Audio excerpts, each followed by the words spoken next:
Bem? Ok. Muito bem, olha, primeiro obrigado pela vossa presença aqui, chamados assim de emergência para cá estar presente. A nossa questão fundamental hoje queria dar a conhecer a comunicação social nacional e internacional e ao povo moçambicano também que acabo de fazer uma submissão à Assembleia da República, para a Presidente da Assembleia da República e também para as 4 bancadas. Esta é um ofício em que sucintamente solicitamos à Presidente da Assembleia da República tomar todas as diligências regimentais e procedimentais para se criar uma comissão parlamentar de inquérito para averiguar a probidade da gestão do Fundo Nacional de Desenvolvimento Sustentável, cujo derivado mais conhecido é o sustento. E esta questão que estamos aqui a fazer por 2 razões. Primeiro, porque é um assunto que eu particularmente, como deputado, há cerca de 2 anos, levantei este assunto ao nível da Assembleia da República em 2 ocasiões e também nas minhas comunicações nas plataformas digitais. Já escalpelizei este assunto. Nas últimas semanas, o assunto ganhou uma dimensão, digamos, mais midiática, em face do pronunciamento ou do posicionamento do atual Ministro da Agricultura, que dizia que não conhecia o projeto Sustenta. Então isto levantou um debate acérrimo. E eu então achei por bem não só estar no debate teórico e debate midiático, mas passar por uma ação que tenha efeitos um pouco mais concretos e tangíveis.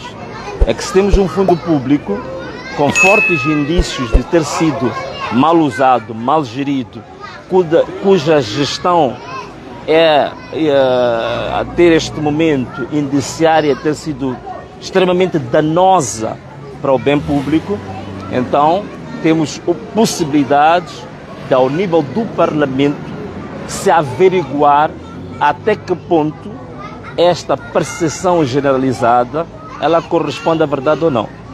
Então, para esse efeito, a minha contribuição foi juntar todos os elementos de prova, tanto os relatórios que existem do Tribunal Administrativo, artigos dos jornais, outro tipo de informação e de documentos disponíveis, juntar e sistematizar toda esta informação, colocar à disposição da Assembleia da República para, avaliando a fundamentação que a gente apresenta aqui, verificar a possibilidade de se abrir uma comissão parlamentar de inquérito para averiguar até que ponto existe ou não probidade na gestão, digamos, do Fundo Nacional de Desenvolvimento Sustentável. Algumas das evidências que nós recolhemos são evidências das quais vêm de instituições, digamos, insuspeitas, como, por exemplo, o Tribunal Administrativo. Temos 2 relatórios de auditoria de 2020 e de 2021. Vemos vários artigos de centros de pesquisa também muito credibilizados, como a OMR, o CIP e vários jornais nacionais também que fizeram trabalhos de campo de pesquisa particular. E também a última questão que coloco tem muito a ver com a distinção entre o que é o Fundo Nacional de Desenvolvimento Sustentável, o que é o Sustenta e o que é os outros projetos particulares, porque existem vários, não é? Existem vários. Normalmente a gente fala destes 2, mas existe o MOSBio, MOSLand, o Landscape, o Red Data List. Portanto, são vários projetos que estão na umbrella do Fundo Nacional de Desenvolvimento Sustentável. Portanto, este é o primeiro ponto. O segundo, não só submeti para a criação desta comissão parlamentar de inquérito, mas também submeti hoje ao Procurador-Geral da República, porque existem indícios, naturalmente, de gestão danosa, ser gestão danosa, gestão criminosa. E ser gestão criminosa significa que a Procuradoria-Geral da República tem, digamos, todos os instrumentos legais para dar impulso, digamos, a uma investigação e ver se há matéria indiciária suficiente para a abertura de um processo e começar. Portanto, são duas dimensões em que tratei a questão do Fundo Nacional de Desenvolvimento Sustentável, ou mais conhecido pelo projeto mais famigerado, que é o sustenta.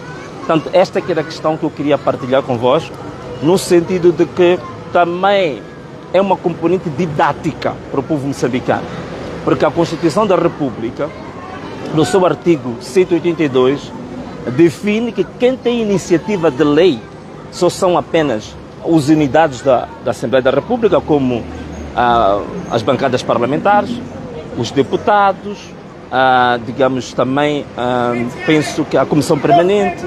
Então são exclusivamente órgãos da Assembleia da República. Fora da Assembleia da República, só cabe iniciativa legal a Presidência da República e ao Governo. Então significa que o cidadão comum, a sociedade civil, o outro tipo de quadrantes da sociedade não tem cobertura constitucional para apresentar uma iniciativa de lei. Mas mesmo com esta situação é possível, usando a questão do interesse nacional, nós apelarmos àqueles que têm a cobertura constitucional para apresentar a iniciativa de lei, para, mediante a nossa proposta, adotarem a nossa proposta e tornarem um projeto da Assembleia da República para ser debatido ao nível do plenário. Portanto, tem a função didática, de um lado, para a sociedade moçambicana, e, por outro lado, também tem a obrigação que todos nós temos, que notando e tendo informação de qualquer aspecto em que há gestão danosa do bem público, dos fundos públicos, podermos agir e usarmos todas as energias à nossa disposição para ver responsabilização e clarificação disso. Por último, dentro de mais ou menos 2 horas, vou a um simpósio do CIP. Hoje o CIP faz 20 anos, então temos um simpósio e esta matéria também vai ser objeto da apresentação que eu vou fazer no simpósio, no sentido de que é um exemplo concreto de como é que nós poderemos usar mecanismos alternativos para fortalecer a capacidade de nós próprios fazermos parte da transparência, da lisura, da gestão dos bens públicos e, neste caso, de um fundo público. Não é? Muito obrigado. Não foi o primeiro procedimento que fez, já submeteu vários recursos até nas instâncias de justiça e nunca tiveram pernas para andar. Será que desta vez haverá resposta? Olha, a minha obrigação como cidadão é dar um passo em frente, é dar um pouco do meu suor, do meu litro, como se costuma dizer. Depois, há outra questão que é importante. Temos a sociedade civil, temos também a comunicação social, os jornalistas, todos nós de mãos dadas temos que fazer pressão. Portanto, este projeto não é um projeto do Venâncio, este projeto é um projeto nacional e o que está em causa é o bem nacional, é o bem público, são valores nobres da nossa pátria. Então significa que eu aproveito também convocar a própria comunicação social para fazer acompanhamento deste caso e fazer pressão às instituições que devem tomar a decisão para que este caso não caia em letra morta, né? É difícil falar contigo nos últimos dias, mas vamos aproveitar a ocasião. Há algumas questões pendentes. A primeira, há quantas andas o processo da criação do seu partido, numa altura em que a Justiça recomenda algumas correções aqui e acolá? Eu quero, por favor, nos deixar claros que correções são essas e como está a acontecer isto até agora. Muito bem, obrigado. Olha, o ofício que nós recebemos do Ministério da Justiça tornou-se público, portanto foi publicado, penso que está na agenda. O que eu posso garantir é que nós há uma resposta ao ofício do Ministro e neste momento estamos à espera da resposta final. Podes-me perguntar, mas que resposta é que vocês deram? É que também neste momento houve necessidade de haver alguma reserva, tanto da parte do Ministério, se forem ver, o próprio Ministério praticamente reserva-se muito a entrar em detalhes. Então nós também queremos ser leais a esse princípio, mas muito brevemente vamos ter a resposta do Ministério. Mas nós já submetemos a correção de todas as irregularidades que foram indicadas pelo Ministério da Justiça. Segue o processo de diálogo nacional inclusivo, fala-se tanto que o Venâncio deve fazer parte, já foi contactado por quem de direito, o Presidente da República, assim como a Comissão Técnica, tem interesse de fazer parte. E, por outro lado, a questão do Conselho de Estado, por inerência, o Venâncio já lá deve estar. Já foi contactado, convidado pelo Presidente da República ou outras partes interessantes nos processos? Não, ainda não fui contactado, não fui notificado de forma alguma sobre a Comissão Técnica. tanto a questão do Conselho de Estado também não, mas em relação à Comissão Técnica, no último encontro que nós tivemos na Presidência da República, nós colocamos esta questão perante o chefe do governo e também os facilitadores, que nós, apesar de ainda o nosso partido estar em processo ainda de registro, nós tínhamos manifestado interesse de alguns membros do nosso próprio projeto político integrarem a Comissão Técnica. Esta pretensão nossa foi acolhida, mas sobre a condição de ouvir os partidos que já estão integrados. Como a plataforma era partidária, disseram que, bom, em respeito ao critério partidário que foi usado, temos que consultar os partidos se estão de acordo ou não. Então nós, até este momento, nós não temos ainda resposta relativamente à pretensão de participar, mas nós temos interesse em participar. Em relação ao Conselho de Estado, sim, o Conselho de Estado não é uma questão, discutível, não é um almoço grátis, portanto não é nenhuma generosidade, é por direito. Portanto, a Constituição da República que dá esse direito. Agora, ainda não fui notificado até este momento, não sei as razões concretas disso, mas se vou, talvez essa pode ser outra pergunta, se eu vou tomar assento ou não, essa é uma matéria também está em reflexão. Há quem diz, há juristas que dizem que não é preciso tomar assento, porque se já vê na Constituição a entrada é imediata. É como aquilo que em informática chama-se de o default, né? Quer dizer, há daquelas operações que elas já existem por si só. Quando você compra um celular, já sabe que em princípio ele já vem com software, portanto já não precisa de comprar o software para o celular, ele já está lá. Então, em princípio, a partir do momento que a própria Constituição da República coloca isso como a posição por inerência de funções, significa que não depende da vontade particular de ninguém, depende apenas do visado, de ir tomar assento ou não. Há quem defende essa posição, mas há quem diz que não, tem que se formalmente tomar posse, assinar o termo de posse. Mas de uma forma ou de outra, é uma matéria também em reflexão, é uma matéria que a nível do nosso projeto político estamos a discutir isso já desde ontem. E hoje vamos ter mais um encontro que é para concluir o nosso posicionamento definitivo relativamente a isso. E sobre os últimos 2 encontros que manteve com o Presidente da República, levantaram grande curiosidade para os seus seguidores. Terá acertado algum acordo com o Presidente da República, do ponto de vista de segurança, ou sua própria integridade física?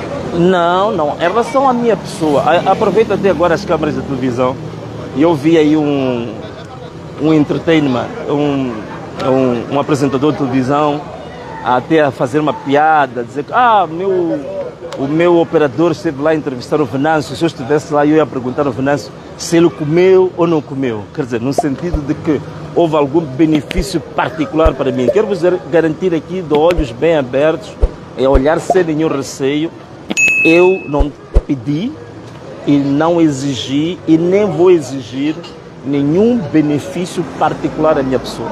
Seja em matéria de segurança, seja em matéria financeira, seja em matéria econômica, seja em matéria de qualquer benefício material ou de qualquer outra forma.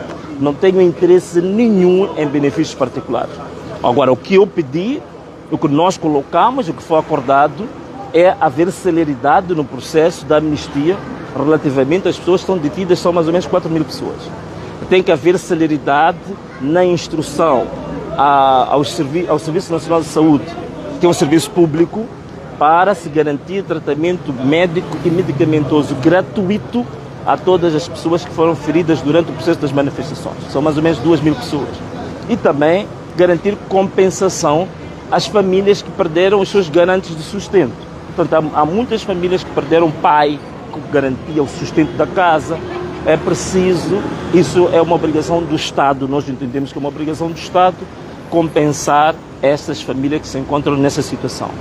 E, por último, talvez posso dizer que também essa situação que nós tivemos aqui a levantar, que é exatamente passos concretos para o tal aspecto inclusivo do debate, do diálogo. Então, o aspecto inclusivo do diálogo significa integrar a parte do projeto político do Venâncio Mondlane. Portanto, é basicamente isto que nós discutimos no outro dia.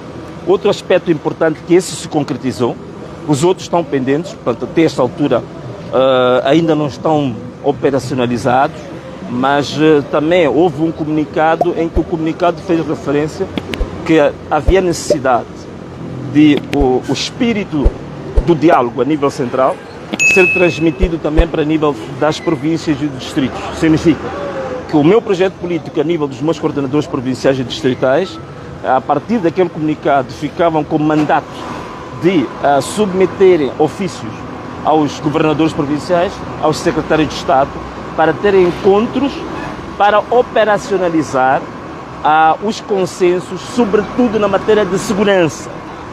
E isto já foi feito em todas as províncias, já submetemos cartas em todas as províncias para que comece também esta coordenação, não só a nível central, mas também a nível da província e do distrito, como forma de, em definitivo, nós garantirmos a estabilização, a paz e a tranquilidade no território nacional a todos os níveis. No entanto, o documento já foi assinado com a sua ausência.